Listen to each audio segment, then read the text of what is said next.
بسم اللہ الرحمن الرحیم۔ حضرت خبیب رضی اللہ تعالیٰ عنہ کا قتل کے وقت نماز پڑھنا اور حضرت زید رضی اللہ تعالیٰ عنہ اور حضرت عاصم رضی اللہ تعالیٰ عنہ کا قتل۔ احد کی لڑائی میں جو کافر مارے گئے تھے ان کے عزیزوں میں انتقام کا جوش زور پر تھا۔ سلافہ نے، جس کے 2 بیٹے اس لڑائی میں مارے گئے تھے، منت مانی تھی کہ اگر حضرت عاصم کا، جنہوں نے اس کے بیٹوں کو قتل کیا تھا، سر ہاتھ آ جائے تو اس کی کھوپڑی میں شراب پیوں گی۔ اس لیے اس نے اعلان کیا تھا کہ جو حضرت عاصم کا سر لائے گا اس کو 100 اونٹ انعام دوں گی۔ سفیان ابن خالد کو اس لالچ نے آمادہ کیا کہ وہ ان کا سر لانے کی کوشش کرے۔ چنانچہ اس نے عزل اور قارہ کے چند آدمیوں کو مدینہ منورہ بھیجا۔ ان لوگوں نے اپنے کو مسلمان ظاہر کیا اور حضور اکرم صلی اللہ علیہ وسلم سے تعلیم و تبلیغ کے لیے اپنے ساتھ چند حضرات کو بھیجنے کی درخواست کی اور حضرت عاصم کو بھی ساتھ بھیجنے کی درخواست کی کہ ان کا وعظ پسندیدہ بتلایا۔ چنانچہ حضور اکرم صلی اللہ علیہ وسلم نے 10 آدمیوں کو اور بعض روایت میں 6 آدمیوں کو ان کے ساتھ کر دیا، جن میں حضرت عاصم رضی اللہ تعالیٰ عنہ بھی تھے۔ راستے میں جا کر ان لے جانے والوں نے بدعہدی کی اور دشمنوں کو مقابلے کے لیے بلایا، جو 200 آدمی تھے، اور ان میں سے 100 آدمی بہت مشہور تیر انداز تھے۔ اور بعض روایت میں ہے کہ حضور اکرم صلی اللہ علیہ وسلم نے ان حضرات کو مکہ والوں کی خبر لانے کے لیے بھیجا تھا۔ راستے میں بنو لحیان کے 200 آدمیوں سے مقابلہ ہوا۔ یہ مختصر جماعت 10 آدمیوں کی یا 6 آدمیوں کی یہ حالت دیکھ کر ایک پہاڑی پر، جس کا نام فدفد تھا، چڑھ گئی۔ کفار نے کہا کہ ہم تمہارے خون سے اپنی زمین رنگنا نہیں چاہتے، صرف اہل مکہ سے تمہارے بدلے میں کچھ مال لینا چاہتے ہیں۔ تم ہمارے ساتھ آ جاؤ، ہم تم کو قتل نہ کریں گے۔ مگر انہوں نے کہا کہ ہم کافر کے عہد میں آنا نہیں چاہتے، اور ترکش سے تیر نکال کر مقابلہ کیا۔ جب تیر ختم ہو گئے تو نیزوں سے مقابلہ کیا۔ حضرت عاصم رضی اللہ تعالیٰ عنہ نے ساتھیوں سے جوش میں کہا کہ تم سے دھوکہ کیا گیا، مگر گھبرانے کی بات نہیں، شہادت کو غنیمت سمجھو۔ تمہارا محبوب تمہارے ساتھ ہے اور جنت کی حوریں تمہاری منتظر ہیں۔ یہ کہہ کر جوش سے مقابلہ کیا، اور جب نیزہ بھی ٹوٹ گیا تو تلوار سے مقابلہ کیا۔ مقابلوں کا مجمع کثیر تھا، بہت زیادہ تھا، آخر شہید ہو گئے اور دعا کی کہ یا اللہ اپنے رسول صلی اللہ علیہ وسلم کو ہمارے قصے کی خبر کر دے۔ چنانچہ یہ دعا قبول ہوئی اور اسی وقت اس واقعے کا علم حضور صلی اللہ علیہ وسلم کو ہو گیا۔ اور چونکہ حضرت عاصم رضی اللہ تعالیٰ عنہ کو یہ بھی سن چکے تھے کہ سلافہ نے میرے سر کی کھوپڑی میں شراب پینے کی منت مانی ہے، اس لیے مرتے وقت دعا کی کہ یا اللہ میرا سر تیرے راستے میں کاٹا جا رہا ہے، تو ہی اس کا محافظ ہے۔ وہ دعا بھی قبول ہوئی، اور شہادت کے بعد جب کافروں نے سر کاٹنے کا ارادہ کیا تو اللہ تعالیٰ نے شہد کی مکھیوں کا اور بعض روایتوں میں بھیڑوں کا ایک ٹولہ بھیج دیا، جنہوں نے ان کے بدن کو چاروں طرف سے گھیر لیا۔ کافروں کو خیال تھا کہ رات کے وقت جب یہ اڑ جائے گی تو سر کاٹ لیں گے، مگر رات کو ایک بارش کی رو آئی اور ان کی ناش کو بہا لے گئی۔ اسی طرح 7 آدمی یا 3 آدمی شہید ہو گئے، غرض 3 باقی رہ گئے، حضرت خبیب رضی اللہ تعالیٰ عنہ اور حضرت زید ابن دثینہ اور حضرت عبداللہ ابن طارق رضی اللہ تعالیٰ عنہ۔ ان تینوں حضرات سے پھر انہوں نے عہد پیمان کیا کہ تم نیچے آ جاؤ، ہم تم سے بدعہدی نہ کریں گے۔ یہ تینوں حضرات نیچے اتر آئے، اور نیچے اترنے پر کفار نے ان کی کمانوں کی تانت اتار کر ان کی مشقیں باندھی۔ حضرت عبداللہ ابن طارق رضی اللہ تعالیٰ عنہ نے فرمایا کہ یہ پہلی بدعہدی ہے، میں تمہارے ساتھ ہرگز نہ جاؤں گا۔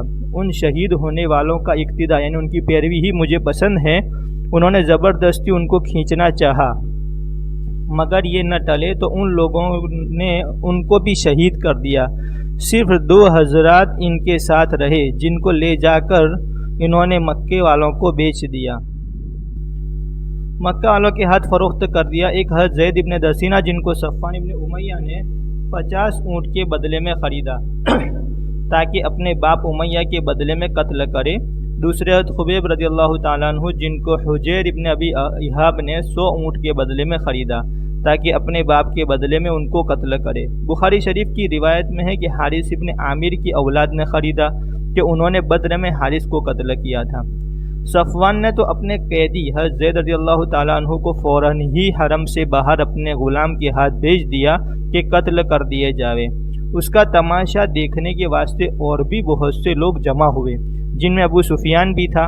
اس نے حضرت زید رضی اللہ تعالیٰ عنہ سے شہادت کے وقت پوچھا کہ اے زید، تجھ کو خدا کی قسم سچ کہنا، کیا تجھ کو یہ پسند ہے کہ محمد صلی اللہ علیہ وسلم کی گردن تیرے بدلے میں مار دی جائے اور تجھ کو چھوڑ دیا جائے کہ اپنے اہل و عیال میں خوش و خرم رہے؟ حضرت زید رضی اللہ تعالیٰ عنہ نے فرمایا کہ خدا کی قسم مجھے یہ بھی گوارا نہیں کہ حضور اکرم صلی اللہ علیہ وسلم جہاں ہیں وہیں ان کے ایک کانٹا بھی چبھے اور ہم اپنے گھر آرام سے رہیں۔ یہ جواب سن کر قریش حیران رہ گئے۔ ابو سفیان نے کہا کہ محمد صلی اللہ علیہ وسلم کے ساتھیوں کو جتنی ان سے محبت دیکھی اس کی نظیر کہیں نہیں دیکھی۔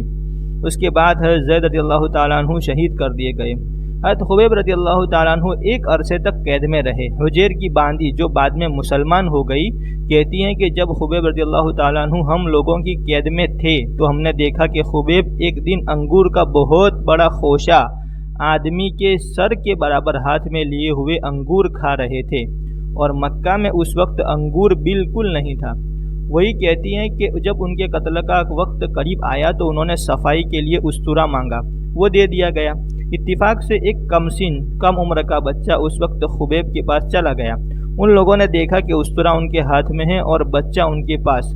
یہ دیکھ کر گھبرائے۔ خبیب نے فرمایا کہ کیا تم یہ سمجھتے ہو کہ میں بچے کو قتل کر دوں گا؟ ایسا نہیں کر سکتا۔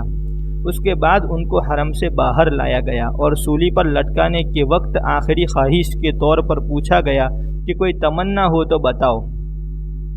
انہوں نے فرمایا کہ مجھے اتنی مہلت دی جائے کہ 2 رکعت نماز پڑھ لوں کہ دنیا سے جانے کا وقت ہے اور اللہ جل شانہ کی ملاقات قریب ہے۔ چنانچہ مہلت دی گئی۔ انہوں نے 2 رکعت نہایت اطمینان سے پڑھی اور فرمایا کہ اگر مجھے یہ خیال نہ ہوتا کہ تم لوگ یہ سمجھو گے کہ میں موت کے ڈر کی وجہ سے دیر کر رہا ہوں تو 2 رکعت اور پڑھتا۔ اس کے بعد سولی پر لٹکا دیے گئے تو انہوں نے دعا کی کہ یا اللہ، کوئی ایسا شخص نہیں ہے جو تیرے رسول صلی اللہ علیہ وسلم تک میرا آخری سلام پہنچا دے۔ چنانچہ حضور اکرم صلی اللہ علیہ وسلم کو بذریعہ وحی اسی وقت سلام پہنچایا گیا۔ حضور صلی اللہ علیہ وسلم نے فرمایا وعلیکم السلام یا خبیب، اور ساتھیوں کو اطلاع فرمائی کہ خبیب کو قریش نے قتل کر دیا۔ حضرت خبیب رضی اللہ تعالیٰ عنہ کو جب سولی پر چڑھایا گیا تو 40 کافروں نے نیزے لے جا کر چاروں طرف سے ان پر حملہ کیا اور بدن کو چھلنی کر دیا۔ اس وقت کسی نے قسم دے کر یہ بھی پوچھا کہ تم یہ پسند کرتے ہو کہ تمہاری جگہ محمد صلی اللہ علیہ وسلم کو قتل کر دے اور تم کو چھوڑ دے؟ انہوں نے فرمایا واللہ العظیم مجھے یہ بھی پسند نہیں کہ میری جان کے فدیے میں ایک کانٹا بھی حضور اکرم صلی اللہ علیہ وسلم کو چبھے۔ فائدہ: ویسے تو ان قصوں کا ہر لفظ عبرت ہے، لیکن اس قصے میں 2 چیزیں خاص طور سے قابل قدر قابل عبرت ہیں۔ ان حضرات کی نبی کریم صلی اللہ علیہ وسلم کے ساتھ محبت و عشق کی اپنی جان جائے اور اس کے بدلے میں اتنا لفظ کہنا بھی گوارا نہیں کہ حضور اکرم صلی اللہ علیہ وسلم کو کسی قسم کی تکلیف معمولی سے بھی پہنچ جائے، اس لیے کہ حضرت خبیب رضی اللہ تعالیٰ عنہ سے صرف زبان سے ہی کہلانا چاہتے تھے اور صرف زبان سے ہی کہنا تھا، ورنہ بدلے میں حضور اکرم صلی اللہ علیہ وسلم کو تکلیف پہنچانے پر تو ان کفار کو بھی قدرت نہ تھی، بلکہ وہ لوگ خود ہی ہر وقت تکلیف پہنچانے کی کوشش میں رہتے تھے، جس میں بدلہ بے بدلہ سب برابر تھا۔ دوسری چیز نماز کی عظمت اور اس کا شغف کہ ایسے آخری وقت میں عام طور سے بیوی بچوں کو آدمی یاد کرتا ہے، صورت دیکھنا چاہتا ہے، پیام و سلام کہتا ہے، مگر ان حضرات کو پیام و سلام دینا ہے تو حضور اکرم صلی اللہ علیہ وسلم کو، اور آخری تمنا ہے تو 2 رکعت نماز کی۔ ایک اور مختصر واقعہ اس باب کا آخری واقعہ لکھتے ہیں۔ حضور اکرم صلی اللہ علیہ وسلم کی جنت میں معیت کے لیے یعنی ساتھ کے لیے نماز کی مدد۔ حضرت ربیہ رضی اللہ تعالیٰ عنہ کہتے ہیں کہ میں نبی اکرم صلی اللہ علیہ وسلم کی خدمت میں رات گزارتا تھا اور تہجد کے وقت وضو کا پانی اور دوسری ضروریات مثلا مسواک، مصلی وغیرہ رکھتا تھا۔ ایک مرتبہ حضور اقدس صلی اللہ علیہ وسلم نے میری خدمت سے خوش ہو کر فرمایا مانگ، کیا مانگتا ہے؟ انہوں نے عرض کیا یا رسول اللہ، جنت میں آپ کی رفاقت، دوستی، ساتھ۔ آپ صلی اللہ علیہ وسلم نے فرمایا اور کچھ کہ بس یہی چیز مطلوب ہیں۔ آپ صلی اللہ علیہ وسلم نے فرمایا اچھا میری مدد کیجیو سجدوں کی کثرت سے، یعنی میں دعا کر دیتا ہوں لیکن تو بھی عمل کرنا۔ فائدہ: اس میں تنبیہ ہے کہ اس امر پر کہ صرف دعا پر بھروسہ کر کے نہ بیٹھنا چاہیے، بلکہ کچھ طلب اور عمل کی بھی ضرورت ہے، اور اعمال میں سب سے اہم نماز ہے کہ جتنی اس کی کثرت ہوگی اتنے ہی سجدے زیادہ ہوں گے۔ جو لوگ اس سہارے پر بیٹھتے رہتے ہیں کہ فلاں پیر فلاں بزرگ سے دعا کرائیں گے، سخت غلطی ہے۔ اللہ جل شانہ نے اس دنیا کو اسباب کے ساتھ چلایا ہے، اگرچہ بے اسباب ہر چیز پر قدرت ہے اور قدرت کے اظہار کے واسطے کبھی ایسا کر بھی دیتے ہیں، لیکن عام عادت یہی ہے کہ دنیا کے کاروبار اسباب سے لگا رکھے ہیں۔ حیرت ہے کہ ہم لوگ دنیا کے کاموں میں تو تقدیر پر اور صرف دعا پر بھروسہ کر کے نہیں بیٹھتے، 50 طرح کی کوششیں کرتے ہیں، مگر دین کے کاموں میں تقدیر اور دعا بیچ میں آ جاتی ہے۔ اس میں شک نہیں کہ اللہ والوں کی دعا نہایت اہم ہے، مگر حضور اکرم صلی اللہ علیہ وسلم نے بھی یہ ارشاد فرمایا کہ سجدوں کی کثرت سے میری دعا کی مدد کرنا۔